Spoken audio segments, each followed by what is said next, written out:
नमस्कार, मैं रवीश कुमार। भारत एक ठग प्रधान देश है। यहाँ गुजरात का एक ठग किरण पटेल पकड़ा जाता है जो खुद को प्रधानमंत्री कार्यालय का अधिकारी बताते हुए कश्मीर घुमाता है। अधिकारियों के साथ बैठ के कर आया। लेकिन अब एक नया ठग मार्केट में आया है जिसने अपने वाईफाई का नाम पीएम आवास रखा है और अपनी वेबसाइट पर लोकेशन में एक रेस कोर्स नई दिल्ली 13 लिखता है। अब तो ये लोक कल्याण मार्ग हो गया है, मगर लगता है इस बंदे को रेस कोर्स ही ज्यादा पसंद है। इसी रेस कोर्स के 7वें नंबर का मकान भारत के प्रधानमंत्री का सरकारी निवास माना जाता है। यूपी पुलिस की एसटीएफ ने संजय शेरपुरिया को ठगी के आरोप में पकड़ा है। अमर उजाला ने लिखा है कि ईडी का केस रफा दफा करने के लिए किसी व्यापारी से 6 करोड़ रुपए मांग रहा था। इसी रिपोर्ट में व्यापारी गौरव डालमिया का नाम है, जिन्होंने कथित तौर पर संजय शेरपुरिया को पैसे भी दे दिए। नोएडा पुलिस की एसटीएफ ने ईडी के इशारे पर ही इसे गिरफ्तार किया। अमर उजाला ने लिखा है कि ऑनलाइन पैसा लिया है। बड़ा स्मार्ट है ये तो। 6 करोड़ की रकम ऑनलाइन ले ली बंदे ने। भाई लोग ईडी के नाम पर पैसे भी कमा रहे हैं। यह कैसा संजय है? संजय शेरपुरिया का गुजरात में भी कारोबार बताया जाता है। मीडिया को जो बताया जा रहा है उसे पढ़कर यही लग रहा है कि बहुत कुछ नहीं भी बताया जा रहा है। ठगी के आरोप में संजय शेरपुरिया की गिरफ्तारी के बाद से विपक्ष संजय और बीजेपी के नेताओं की तमाम तस्वीरें निकालकर ट्वीट करने में लगा है। कम से कम विरोधी दल के नेताओं को फोटो क्रेडिट में संजय शेरपुरिया का नाम देना चाहिए, क्योंकि सारे फोटो संजय जी की वेबसाइट पर और सोशल मीडिया प्लेटफॉर्म पर उपलब्ध हैं। हमने भी संजय जी की वेबसाइट से पुरातात्विक उत्खनन के पश्चात ही ये तस्वीरें प्राप्त की हैं। मुश्किल हिंदी है, मगर सरल हिंदी में विवरण से आनंद घटता है। यहां तो संजय शेरपुरिया गुजरात के मुख्यमंत्री रहे रूपाणी साहब के साथ भी दिख रहे हैं, मगर उनकी बात क्यों करें जब संजय साक्षात नरेंद्र मोदी के साथ दिख रहे हैं। स्वयं प्रधानमंत्री उन्हें पुष्प गुच्छ प्रदान कर रहे हैं और उनके पीछे मंत्री गिरिराज सिंह खड़े हैं। ऐसा मनोरम दृश्य है कि हमारे जैसे संजय इन पर ग्रंथ लिख रहे हैं और आप रवीश कुमार ऑफिशियल के जरिए ये सब नौटंकी देख रहे हैं। Did you get my point? यहां नरेंद्र मोदी के साथ सोफे पर संजय भी विराजमान हैं, जिससे निकटता का गहरा बोध होता है। और यहां विमानपत्तन पर प्रधानमंत्री को संजय पुष्प गुच्छ भेंट कर रहे हैं। ऐसा प्रतीत होता है कि संजय को नरेंद्र मोदी का सानिध्य प्राप्त रहा होगा, मगर ऐसा योग्य व्यक्ति ठगी के आरोप में कैसे गिरफ्तार हो सकता है, जो इतनी निकटता का भान कराता हुआ प्रधानमंत्री नरेंद्र मोदी के फ्रेम में दिख रहा है? क्या एक ठग प्रधानमंत्री नरेंद्र मोदी को, वो भी उनके विमान के इतने करीब जाकर, फूलों का गुच्छा दे सकता है? और क्या प्रधानमंत्री उस ठग को इतने करीब बुलाकर अपने मंच से फूलों का गुच्छा दे सकते हैं? अगर इसका जवाब हां है तो फिर भारत का भविष्य गहरे अंधकार में जल्दी डूबने जा रहा है। अखबार लिख रहे हैं कि संजय मॉर्फ तस्वीरों का इस्तेमाल करता था, तो क्या वो विमानपत्तन पर नहीं था? उसने अपनी तस्वीर जोड़ ली। ऑल्ट न्यूज के जुबैर को भी काफी काम करना पड़ सकता है कि ये तस्वीरें मॉर्फ हैं या नहीं। बाकी पुलिस तो अपना काम कर ही रही है। मैं हमेशा फोटो को लेकर सतर्क रहता हूं। किसी का किसी से फोटो निकल आए तो बहुत मतलब नहीं निकालना चाहिए, लेकिन इसका मतलब यह नहीं कि ऐसे सभी फोटो को खारिज भी कर देना चाहिए। इसलिए फोटो ट्वीट करते समय आप अपने विवेक का इस्तेमाल जरूर कीजिए। अमर उजाला ने पत्रकारों के साथ संजय की तस्वीरों को छाप दिया है, लेकिन ट्विटर पर कई लोग इसे साझा कर अतिरिक्त खुश हो रहे हैं। ध्यान रहे कि एंकर के पास कोई भी पहुंच सकता है और फोटो खिंचा सकता है। अगर कोई विशेष जानकारी आपके पास है तो अलग बात है। रजत जी अपनी फिटनेस को कोस रहे होंगे कि चुस्त दुरुस्त और सतर्क रहने के बाद भी एक कथित ठग किताब लेकर आ गया, मगर कोई रजत शर्मा के साथ अपना फोटो क्यों मॉर्फ करेगा? रजत जी जल्दी ही इसे डिलीट करवाइए। सूचना प्रसारण मंत्री अनुराग ठाकुर से कहलवाइए तो वो अपना फोटो दिखाने लग जाएंगे कि मेरे साथ भी उसका फोटो आ गया है। मंत्री जी जल्दी क्लियर कीजिए, वरना खिलाड़ी कहेंगी कि जंतर मंतर पर मिलने नहीं आए और एक ठग से मिलने की तस्वीर आ गई है। अनुराग ठाकुर जी, संजय शेरपुरिया के साथ की तस्वीर फेक बताने से पहले सोच लीजिएगा। इसने तो अपने ट्विटर हैंडल पर आपको भी टैग किया है। यही नहीं, पहले 20 अगस्त 2022 को ट्वीट किया था और फिर 24 अक्टूबर 2022 को दोबारा से पोस्ट कर दिया है। फेक होता तो यह करने की हिम्मत करता क्या? और आपकी टीम की नजर ही नहीं पड़ी। यही नहीं, इस पोस्ट में संजय ने लिखा है, मेरे परम मित्र और भारत सरकार के युवा एवं खेल मंत्री आदरणीय श्री अनुराग ठाकुर जी, ये तो आपको दोस्त बता रहा है। प्रॉब्लम यह है कि रजत शर्मा अगर खेल मंत्री को कहेंगे तो खेल मंत्री कानून मंत्री से कहेंगे कि कुछ कीजिए, फोटो हटवाइए, लेकिन संजय शेरपुरिया का फोटो तो उनके साथ भी निकल आया है।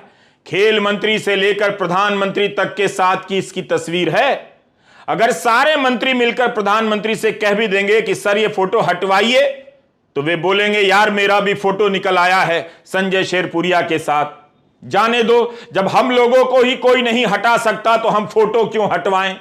बड़ा सवाल यह है कि मॉर्फ बताने के पीछे की क्या यह रणनीति हो सकती है कि कुछ लोगों को बचाया जाएगा। मगर यह वीडियो तो इसी 5 अप्रैल का है, इसी महीने का वीडियो है। इस ठग के फेसबुक पेज से हमने लिया है। मंच पर रक्षा मंत्री राजनाथ सिंह बैठे हैं, संजय शेरपुरिया प्रवचन दे रहा है, मंत्री जी सुन रहे हैं। फिर कैसे इनकी तस्वीरों को मॉर्फ यानी नकली कहा जा रहा है। जाहिर है सभी तस्वीरें मॉर्फ नहीं लगती हैं। इसे मॉर्फ करने की जरूरत क्या है जब सीधे मंच पर राजनाथ सिंह बैठे हैं और बोलने का मौका मिल रहा है। ये कौन आदमी है जो इस तरह के मंच पर पहुंच जा रहा है जहां देश के रक्षा मंत्री बैठे होते हैं और ये जय जय श्री राम कह रहा है। जय जय श्री राम, भारत माता की, भारत माता की, भारत माता की। आपको हंसी आ रही होगी, रोना शुरू कर दीजिए कि यूपी पुलिस ने जिस संजय शेरपुरिया को ठगी के आरोप में पकड़ा है, उसने प्रधानमंत्री से लेकर किस किस को पकड़ा हुआ है। इंटरनेट के सारे एक्सपर्ट को जुट जाना चाहिए कि यह फोटो मॉर्फ है या असली है। क्या सभी फोटो मॉर्फ है या कुछ खास ही? एसटीएफ को तुरंत बताना चाहिए। अब आप यहां देखिए, यहां तो केंद्रीय मंत्री गिरिराज सिंह के साथ दिख रहा है यह बंदा। इसने ये सारी तस्वीरें अपने फेसबुक पेज पर डाली हुई हैं। इन तस्वीरों को देखकर कहीं से नहीं लगता कि यह बंदा भीड़ में घुसकर किसी मंत्री के साथ फोटो खिंचाने वाला है। यह तो बाकायदा इस तरह से मौजूद है जैसे भीतर का कोई आदमी हो। इस फोटो से तो कभी नहीं लगता कि यह भीड़ की जगह है। यह कोई प्राइवेट जगह मालूम होती है जहां संजय शेरपुरिया मौजूद है। मतलब हम क्या ही कहें, 2014 के पहले का मीडिया और भारत होता तो आज प्रधानमंत्री अपनी रैली कैंसिल कर देते, बल्कि अर्नब गोस्वामी के चैनल में उस दिन तो बिल्कुल ना जाते जिस दिन उनके साथ कई तस्वीरों में दिखने वाला संजय शेरपुरिया ठगी के आरोप में पकड़ा गया। ये तो ऑस्ट्रेलिया का फोटो है, इसे किसी ने अभी तक मॉर्फ या नकली नहीं कहा है। सर, प्रधानमंत्री के साथ दिख रहे बालेश धनकर को ऑस्ट्रेलिया की अदालत ने कोरिया की 5 लड़कियों के साथ बलात्कार करने, उन्हें ड्रग देने के 30 से अधिक मामलों में दोषी पाया है। मई में बालेश को फिर से कोर्ट के सामने पेश किया जाएगा और सजा सुनाई जाएगी। संजय शेरपुरिया को 3 मई तक के लिए जेल भेज दिया गया है। गोदी मीडिया सवाल करने की हिम्मत नहीं कर पाएगा। हम समझते हैं कि सार्वजनिक जीवन में नेताओं के करीब भांति भांति के कैरेक्टर पहुंच जाते हैं, लेकिन जिस तेजी से मीडिया में संजय की तस्वीरों को नकली बताया जा रहा है और वो भी सूत्रों के हवाले से कथित रूप से लगाकर, संदेह गहरा हो रहा है। होना भी चाहिए। यह आदमी बीजेपी के नेताओं के साथ मिलता जुलता तो है, तो किसी की नजर क्यों नहीं पड़ी? कहीं ऐसा तो नहीं कि सब अपने को बचाने के लिए इसके फोटो को मॉर्फ यानी छेड़छाड़ वाली तस्वीरें बताने में जुट गए हैं। प्रधानमंत्री के करीब, और वो भी विमानपत्तन पर हर कोई नहीं पहुंच सकता है। इस जगह पर जो भी गया होगा उसकी पहले लिस्ट बनी होगी, जांच हुई होगी। यहां कोई रैली वाली भीड़ नहीं है कि धक्का देते हुए शेरपुरिया शेर के पास पहुंच जाए। कहीं ऐसा तो नहीं कि प्रधानमंत्री जी चुपके चुपके रवीश कुमार ऑफिशियल देखने लग गए हैं। वैसे भी अर्नब गोस्वामी की प्रशस्ति इतिहास में कैसे दर्ज होगी यह प्रधानमंत्री तय नहीं करेंगे। अगर यह फोटो मॉर्फ है तब किसी की नजर क्यों नहीं पड़ी? जैसे अमित शाह ने सत्यपाल मलिक से पूछा कि सत्ता में थे तब क्यों नहीं बोले, उसी तर्ज पर मैं भी पूछ रहा हूं कि पहले इसके इस कारनामे पर नजर क्यों नहीं पड़ी। मनमोहन सिंह वाकई किस्मत वाले हैं जो इस समय प्रधानमंत्री नहीं हैं। ईश्वर बहुत दयालु है। कई जगहों पर छपा है कि इस पर भाजपा के शीर्ष नेताओं के साथ एडिट कर अपनी फोटो लगाने के आरोप हैं।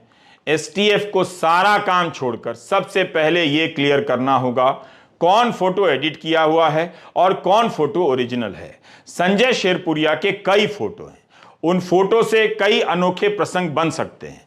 धर्म की राजनीति ने अधर्म के ऐसे ऐसे नमूने दिए हैं कि हाउसिंग सोसाइटी की कमेटी के मेंबरान एक दिन सामने के गेट पर नहीं, पीछे वाले गेट पर अपना चेहरा छुपाते हुए मिल जाएंगे। इस दौर में धर्म का असली चेहरा अधर्म है, वरना जनता पूछ रही होती कि यह सब क्यों हो रहा है। लिखिए जो कह रहा हूं और पर्स में रखिए, सबसे बड़ा ठग इस वक्त धर्म है, वरना धर्म की राजनीति करने वाले इस लेवल के अधर्म को कैसे पचा लेते हैं मेरी समझ में नहीं आता। क्यों हमारे राष्ट्रीय अंतर्राष्ट्रीय स्तर की खिलाड़ियों को तपती धूप में धरना देना पड़ रहा है? धरने से पहले सड़क पर अभ्यास करना पड़ रहा है। जो अभ्यास मैट पर किया जाता है कि घुटने ना छिलें, वो सड़क पर किया जा रहा है। अगली बार जब ये पदक जीतेंगी तो आप किस मुंह से इंडिया इंडिया करते हुए अपने घरों में नाचेंगे? इंडियन एक्सप्रेस में कोच परमजीत मलिक का बयान छपा है कि 2014 में लखनऊ में कैंप लगा था, उनसे 3 महिला कुश्ती खिलाड़ियों ने यौन शोषण का हाल बताते बताते रो दिया था। उन्होंने यह बात खेल मंत्रालय की कमेटी को बताई है। क्या यह मजाक है कि इतनी महिला खिलाड़ी यौन शोषण के आरोप लगाने थाने पहुंची और पुलिस ने एफआईआर नहीं की? बीजेपी के सांसद बृजभूषण सिंह कोई साधारण सांसद नहीं है। आसान नहीं होगा बीजेपी को उनसे पंगा लेना। बृजभूषण सिंह संजय शेरपुरिया नहीं है, लेकिन 3 महीने में खेल मंत्रालय की कमेटियों और सरकारी तंत्र ने क्या किया कि इस विवाद पर दूध का दूध और पानी का पानी नहीं हो सका। मेरा मूड आज बहुत सीरियस है। भारत एक ठग प्रधान देश है। मैंने अपने इंस्टाग्राम पेज पर ठगी के अनेक समाचार लगाए हैं। ठगी के समाचारों का संग्रह करना मेरा शौक रहा है। कई ठग तो ऐसे भी हुए हैं जो एक साथ हजारों को ठगते हैं। और यही नहीं, समाज में सांप्रदायिकता का जहर फैलाने वाले आपके घरों के रिटायर्ड अंकिलों की पेंशन की कमाई भी ठग ले जाते हैं। आगे बढ़ने से पहले अब वो हिस्सा जिसने मुझे ज्यादा प्रभावित किया है उसके बारे में बताना चाहता हूं। मुझे नहीं लगता कि जो फोटो दिखाने जा रहा हूं वो मॉर्फ होगा, असली ही होगा। आप भी ठीक से देख लीजिएगा। येलो कलर के बैकड्रॉप में ब्लू कलर की जो धारा बह रही है वो रंगों के धर्म का खूब निर्वाह कर रही है। नीले कोट में मोटी मोटी काली पट्टियां सेंट्रल विस्ता के राजमार्ग की तरह झलक रही हैं। नीली पतलून पर मोटी मोटी श्वेत रेखाएं पर्वतों से उतरती एक रेखीय प्रवाह वाली नदियों का एहसास कराती हैं। इन श्वेत रेखाओं की चौड़ाई और गहराई बताती है कि व्यक्ति का अपना क्लास तो है, वरना कोट और पतलून की धारियों में नरेंद्र मोदी की तरह संजय शेरपुरिया लिखा गया होता। यह व्यक्ति के सादेपन का उद्दीपक है। हम भोजपुरी में ब्लू को बुल्लू या बुलू बोलते हैं, मगर आप ब्लू ही बोला करें। नीला रंग समंदर और आकाश का रंग होता है, बुद्धिमत्ता और स्थायित्व का रंग माना जाता है। इसलिए संजय शेरपुरिया की टाई भी नीली है। येलो कलर के सोफे के पीछे हरे हरे पेड़ नजर आ रहे हैं। मुझे तो लगता है संजय साक्षात नैमिष वन में सोफा लगाकर बैठ गए हैं। आप ही बताइए, आपको क्या यह नैमिष वन लगता है, पंचवटी है या काम्यक वन है? इसके बारे में आप सोच सकते हैं, लेकिन बंदा प्रकृति प्रेमी तो है ही, काफी हरा हरा लगता है। मैं जानता हूं कि आप हरा पीला नीला का ऐसा युग्मिक समूह बनते देख उस टेलर का पता खोज रहे होंगे जिसने संजय शेरपुरिया को इतना खूबसूरत और सफल उद्योगपति सा दिखने लायक सजा दिया है। मुझे टेलर का पता नहीं मालूम है। ऐसे सुदर्शन व्यक्ति को पुलिस ने ठगी के आरोप में गिरफ्तार किया है। उम्मीद है पुलिस के पास कुछ ठोस आधार रहे होंगे। सबक यह है कि अगर हाई लेवल का ठग बनना है तो सबसे पहले अपने कपड़े और कलर कॉम्बिनेशन पर ध्यान दीजिए।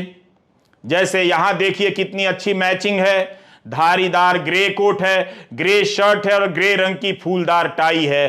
फिटिंग कमाल की है। पीएम मोदी की उस सूट से लाख गुना बेहतर है जिसकी कीमत 10 या 40 लाख बताई जाती रहती थी। मेरे ख्याल से ठगी के आरोप में पकड़े गए किसी व्यक्ति की इतनी भूरी भूरी प्रशंसा किसी और पत्रकार ने नहीं की होगी। प्रधानमंत्री नरेंद्र मोदी को उनके समर्थक गुजरात का शेर कहते हैं, तो संजय खुद को शेरपुरिया कहते हैं, इसलिए कि यूपी के गाजीपुर के शेरपुरा गांव से आते हैं। शेरपुरिया ज्यादा ओरिजिनल है। कान पक गए थे शेर शेर सुनते सुनते, पहली बार शेरपुरिया सुन रहा हूं। संजय शेरपुरिया गुजरात में उद्योगपति बताए जाते हैं, रिफाइनरी के बिजनेस से जोड़े जाते हैं। इनकी वेबसाइट से पता चला कि 20,000 लोगों को रोजगार दे चुके हैं। जब मोदी जी मुख्यमंत्री थे तब वाइब्रेंट गुजरात लॉन्च हुआ था। इसके बारे में संजय शेरपुरिया ने अपने वेबसाइट पर लिखा है कि इसकी प्रचार पत्रिका में सबसे अधिक सहायक नामों में एक संजय शेरपुरिया भी थे। तो इसकी तो जांच हो सकती है, सारी प्रचार पत्रिकाएं सामने लाई जाएं। अब आगे का स्पष्टीकरण या खंडन तो मोदी जी ही दे सकते हैं, क्योंकि वो शेर हैं और ये शेरपुरिया हैं। ध्यान रहे, मैंने ये नहीं कहा वो शेर हैं और ये सवा शेर है। लखनऊ के विभूति खंड से गिरफ्तार हुआ यह बंदा वाकई में विभूति ही है। एसटीएफ एडीजी अमिताभ यश ने संजय शेरपुरिया की गिरफ्तारी की पुष्टि की है। इस पर एक संस्था बनाकर करोड़ों की ठगी के आरोप हैं। स्वरोजगार से आत्मनिर्भर गाजीपुर का लक्ष्य लेकर निकला था, ठगी के आरोप में जेल पहुंच गया। मीडिया रिपोर्ट में बताया गया है कि दिल्ली में आलीशान बंगला कब्जा रखा है, गुजरात में इसी तरह का बड़ा नेटवर्क बनाया है, लोगों को झांसे में लाकर उनके काम कराने का दावा करता है और रकम वसूलता है करोड़ों में। यह बताया करता था कि प्रधानमंत्री कार्यालय से संबंधित काम देखता है, इसलिए उसे यह आवास मिला है। किरण पटेल भी यही बताया करता था। अचानक यह व्यक्ति ठगी के मामले में गिरफ्तार होता है, यह बात समझ में नहीं आती है। अगर संजय शेरपुरिया गिरफ्तार हुआ है तो जो व्यक्ति यानी गौरव डालमिया संजय को 6 करोड़ दे रहा था या दे चुका है, उसे भी गिरफ्तार किया जाए। उन लोगों को सामने लाया जाए जो ट्रांसफर पोस्टिंग के लिए संजय शेरपुरिया को करोड़ों रुपए दे रहे थे।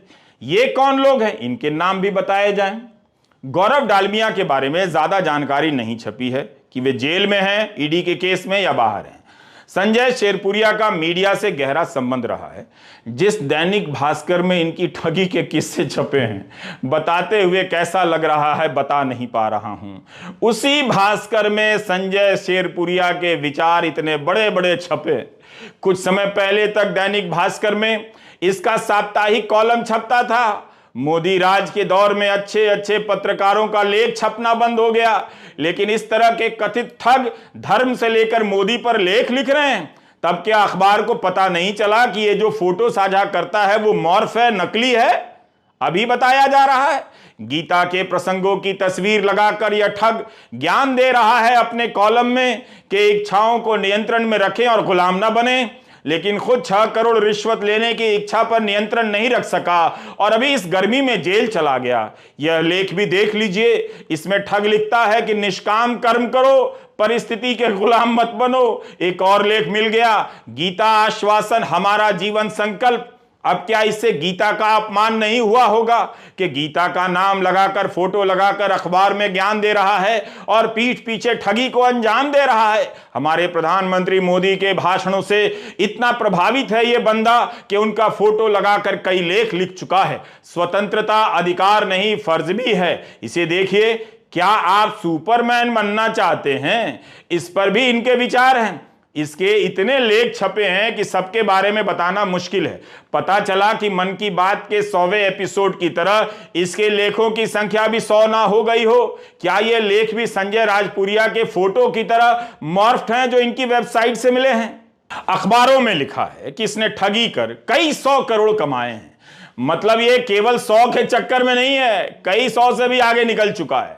अगर आपको पीएमओ का अफसर बताकर कश्मीर में मौज करने वाले किरण पटेल की याद आ रही है तो मैं समझ सकता हूं। वो बंदा भी कम डैशिंग नहीं है। काला चश्मा लगाता था, देशभक्ति के गीतों के साथ इंस्टा पर क्या वीडियो पोस्ट किया करता था। वो भी जेल में है, लेकिन उसके बारे में बाद तक खबरें छपती रही हैं। किरण पटेल की खबर भी कम बड़ी घटना नहीं है। मजाक है कि कोई पीएमओ का नाम लेकर कश्मीर चला जाए, एक नहीं 4-4 बार चला जाए, 5 स्टार होटल में ठहर आए और अधिकारियों की बैठकें भी ले ले। किरण पटेल साबरमती जेल में था, जिसे श्रीनगर पुलिस अपनी कस्टडी में ले गई है। इस कहानी को कई लोग केवल ठगी की कहानी मानने से इनकार कर रहे हैं, मगर इस देश में सत्य की परवाह ही कौन करता है? अब संजय शेरपुरिया की कहानी भी मामूली ठगी की कहानी बता दी जाएगी और अटकलें चलती रहेंगी कि इसके पीछे का असली गेम सामने नहीं आया। मीडिया रिपोर्ट के अनुसार संजय एक संस्था चलाता था जिसका नाम है संजय रॉय फॉर यूथ। इस संस्था को कथित रूप से करोड़ों रुपए का चंदा मिलता था। इस एनजीओ के जरिए वो बड़ी बड़ी रकम खपा दिया करता था, शेल कंपनियां बनाकर काले धन को सफेद करता था। शेल कंपनी का नाम आते ही अदानी मामले में शेल कंपनियों का ध्यान आ जाता है। मीडिया रिपोर्ट में कई शेल कंपनियों के बारे में छपा था, ये ठीक है, एक को याद करो तो सब याद आ जाते हैं। संजय का अपना ट्विटर अकाउंट भी हुआ करता था जो अब बंद हो गया, पता नहीं किसने बंद किया, वो तो जेल में था। उस पर कई नेताओं की तस्वीरें हैं, कहा जा रहा है कि ये सब नकली हैं, मॉर्फ्ड हैं, इतनी सारी तस्वीरें। संजय शेरपुरिया का ट्विटर अकाउंट वेरीफाइड था। वह इतने दिनों से नेताओं और एंकरों के साथ फोटो डाल रहा था, किसी की नजर नहीं पड़ी। कहीं ऐसा तो नहीं कि ठग के पकड़े जाने के बाद भी उसके नाम पर लोगों को ठगा जा रहा है। लेकिन यह तस्वीर भी हेरा फेरी की होगी। इस कार्यक्रम में संजय शेरपुरिया यूपी के उप मुख्यमंत्री ब्रजेश पाठक के साथ दीप प्रज्वलित कर रहा है। यह कार्यक्रम इस साल 20 फरवरी का ही है। इसका वीडियो तो निकल जाएगा, मतलब इसे शौक है कि दीप प्रज्वलित कर रहे उप मुख्यमंत्री के बगल में फोटोशॉप कर अपना फोटो लगाने का, प्रधानमंत्री के विमान के पास अपना फोटो डालने का। इसमें तो संजय ने लिखा है कि माननीय ब्रजेश पाठक जी, उप मुख्यमंत्री, उत्तर प्रदेश सरकार के कर कमलों से सम्मान प्राप्त हुआ। झारखंड के राज्यपाल सीपी राधाकृष्णन ने संजय की पुस्तक जल प्रबंधन जल संचयन का विमोचन किया है।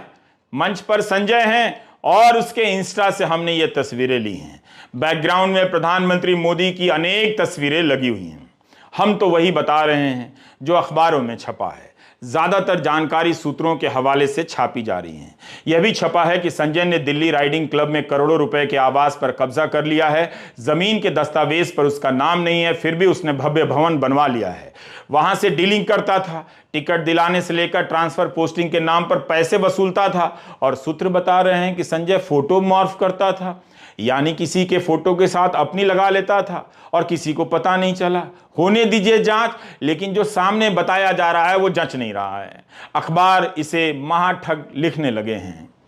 इसके बारे में यह भी छपा है कि इसकी कोई कंपनी है जो दिवालिया हो गई, जिसका नाम कांडला एनर्जी एंड केमिकल बताया गया है। 395 करोड़ का बैंक डिफॉल्टर है। हम अपनी तरफ से इन तथ्यों की पुष्टि नहीं कर सकते। इसने एक फर्जी आधार कार्ड बनवा रखा है, अब कितना डिटेल बताएं समझ नहीं आ रहा है।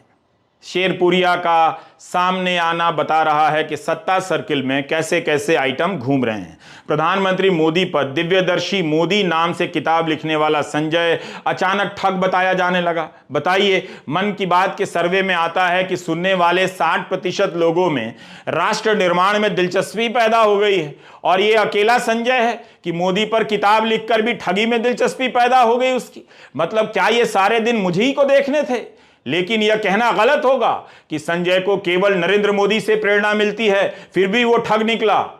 आइंस्टीन जी भी हैं। गनीमत है कि डार्विन से प्रेरित नहीं हुआ अपना Sanjay. Dhirubhai Ambani, Napoleon Bonaparte, Steve jobs, Bill Gates, mark Zuckerberg, Benjamin Franklin, Oscar Wilde, Abraham Lincoln के प्रेरणा देने वाले कथनों को पोस्ट किया करता था। टैगोर, गौतम बुद्ध से लेकर दलाई लामा और विवेकानंद के विचारों को भी पोस्ट करता था। इतने लोगों की बातें जिस संजय को प्रेरित किया करती थीं, वो ठग कैसे बन गया? कहीं ऐसा तो नहीं कि लोगों को ठगने के लिए वो प्रेरणा वाला नाटक किया करता था? संजय केवल ठग नहीं हो सकता। उसने केवल ठगी नहीं की है, बल्कि विवेकानंद से लेकर हरिवंश राय बच्चन की जयंतियों और पुण्यतिथियों को भी शिद्दत से मनाया है। इसके सोशल मीडिया पेज पर केवल सावरकर और नानाजी देशमुख की जयंती और पुण्यतिथि पर स्मरण नहीं है, बल्कि आईके गुजराल भी जाने कैसे आ गए हैं, और महान खिलाड़ी पेले भी हैं।